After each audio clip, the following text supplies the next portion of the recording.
That, for the world, is the story of a vibrant Gujarat. Robust, developed and healthy.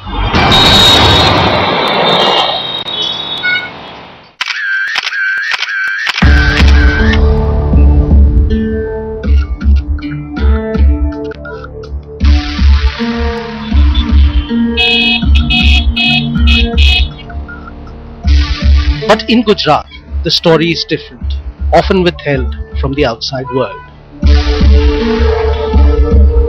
It is a story that started 10 years back, the story of silent segregation.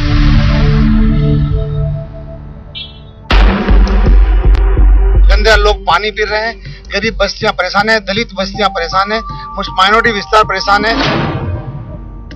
सरकार की तरफ से ना पानी आता है, ना gutter line नहीं, कुछ भी नहीं है यहाँ पे। क्या हम आपको बता नहीं सकते कि किस कदर हम यहाँ रह रहे हैं। कभी चीफ मिनिस्टर आते ही नहीं, वो बातें तो बड़ी करते हैं। वो इस एरिया में इतने दुखी है कि यहाँ तो कोई हॉस्पिटल तो है नहीं, तो वो लोगों को कहाँ सुविधा मिलेगी। There is a no gutter line, there is a no road here.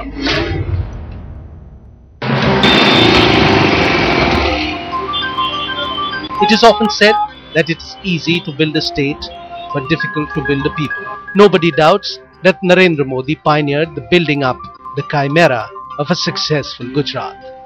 But at least some of the people of his state have a different take on his claims. They say that in Gujarat, it is Gujarat versus Gujarat. It is Gujarati versus Gujarati. And a perception of right and wrong is divided along lines of religious ethnicity. Accusers say that this divide has been crafted by Mr. Modi himself. मैं अपने विचारों में बहुत पक्का हूं, मैं सही दिशा में हूं, देश में विकास यही एक रास्ता है, मेरा कन्विक्शन है। मैं मानता हूं सब दुखों के लिए एक ही दवाई है, एक ही जड़ी बूटी है, और वो जड़ी बूटी है विकास। आज चारों तरफ गुजरात के विकास की चर्चा हो रही है। गुजरात प्रगति कर रहा है, गुजरात बहुत आगे निकल गया, औद्योगिक आगे हो गया, बिजली मिलती है, पानी मिलता है, सड़क अच्छी है। चारों तरफ लोग अपने आप बोलते हैं। भाइयों बहनों, गुजरात की आवाज हिंदुस्तान सुनना चाहता है। ये आवाज एक इंसान की नहीं है, ये आवाज नरेंद्र मोदी नाम के किसी व्यक्ति की नहीं है, ये 6 करोड़ गुजरातियों के संकल्प की आवाज है। Motivators say that the world of Gujarat is one of fantasy. It is run with the efficiency of an amusement park. They say if you have the ticket, you ride the exhilaration of a roller coaster. You walk into the tent of the great magician and let your worries disappear. There is opportunity at every corner, enterprise at every junction, but only as long as you have bought in nice and proper. And even for those sidelined, there is always work, however menial it might be. In the Gujarat of today, it is easy to spot the march of industry, to hear the boom of modern economy. The picture comes complete with its metalled roads, high-rise residential colonies, glitzy malls, and the ghetto that is the price of non-conformity. This is the vibrant, shining Gujarat with its metalled roads, flyovers, glitzy shopping arcades, and high-rise residential colonies. It has the highest GDP in the country, and now with the excellent infrastructure that has been put in place, it's become a heaven both for the industry as well as investors.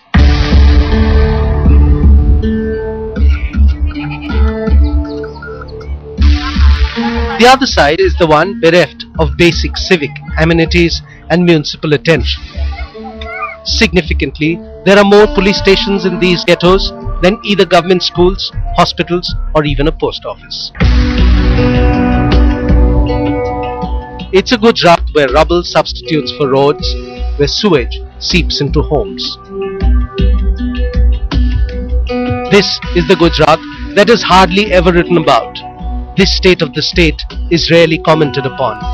This is the other Gujarat, unseen, unheard, ill-documented. This is the worst kept secret, that although there are some in the Muslims, there's a sort of creamy layer now, which may be supporting the Bohras, etc., which may be supporting Narendra Modi and which are being wooed by Narendra Modi. But the bulk of the Muslims, the vast majority, he has not visited any of those areas. So there is a very deliberate policy to ensure that those people are kept away from the fruits of progress and modernization. That fault lies with the Muslim leaders, not with the government. Who are the leaders of the Muslim till now? What they did for the community? What the steps they have taken for the welfare of the community? Nothing. Successful in development, but at some cost. It is a form of ruthless development which yields enormous results, but also devastates and brutalizes a society.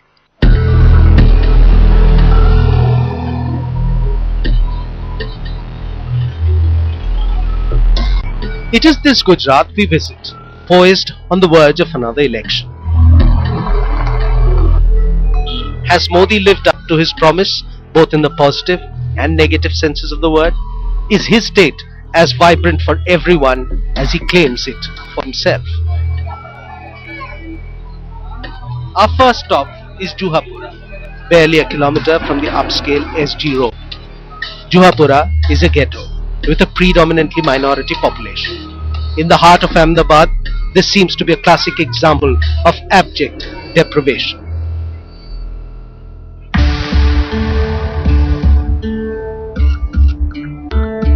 Till 2002, Juhapura was a small ghetto, home to the poor amongst the Muslim community. The population exploded post-2002, and even by conservative estimates, the number is 5 to 6 lakhs today. The ghetto has changed dramatically. While earlier only the poor lived there, now even the economically well-off within the community have chosen to live in the ghetto, despite its obvious lack of amenities, possibly seeking security in numbers. Muslim community is staying in one area, they want to stay in one area, the Hindus staying in one area. This Cosmo kind of a concept is gone, and it's a big loss to us.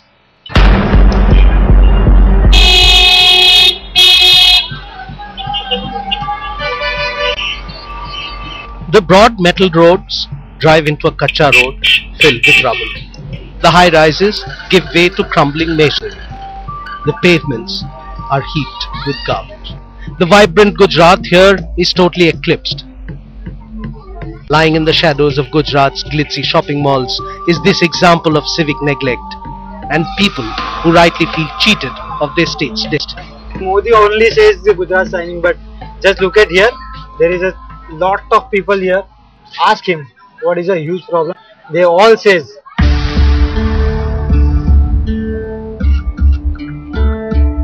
These appalling living conditions stand testimony of the neglect that a section of the people have had to face, they claim.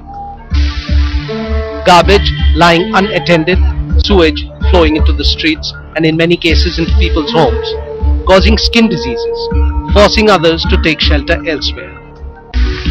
Not just homes, sewage has even permeated through water pipes and the water here is often undrinkable. ये पानी आता है, ये 1 घंटा तक ऐसा पानी हमारे यहाँ आता है.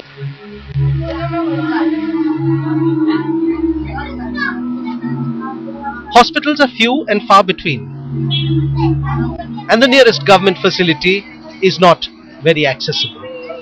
है लेकिन बहुत दूर है, या प्राइवेट हॉस्पिटल है. सरकार का नहीं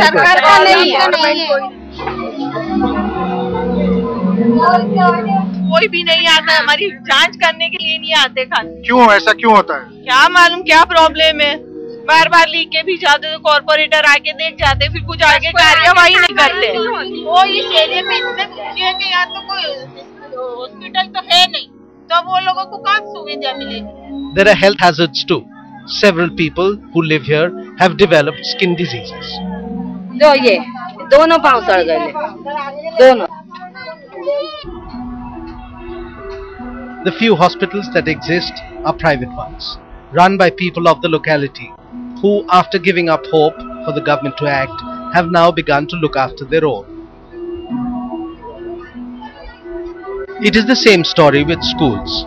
Residents say there is only one municipal school, that too with bare minimum facilities. Students sit cheek by jowl in dark, dingy rooms with an open drain running right around the school. Most of those who can afford send their children to private schools like Shama Primary and High School.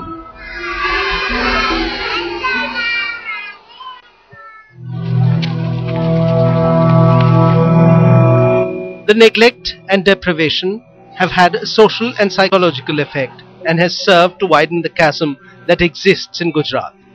If you talk to the residents of these ghettos, the anger boils over. कोई कभी आया है आपकी मदद करने? Most of them say they have been neglected and left to fend for themselves because they belong to the minority community. देखिए यहाँ gutter line आज हम 10 साल से यहाँ रहते हैं और ऐसी गंदगी में रहते हैं। पानी की भी इतनी समस्या, ये रोड के ऊपर से चौमासे में ये फुटे बराबर पानी होता है, 1 महीना तक पानी नहीं सूखता, लेकिन कोई यहाँ पे नहीं आता, कोई खबर लेने वाला नहीं है। दवा में पैसा डालने का हमारे, तो आप सरकार दवा में पैसा डालने का हमारे, ये देखो घर के आंगन में कीचड़, एक पूंजिया भरा लिया, मच्छर है घर के अंदर, तुम जाकर देखो इतने बड़े बड़े मच्छर। Sadly, the Gujarat riots were just the beginning. The beginning, it is claimed, when the seeds of segregation were sown.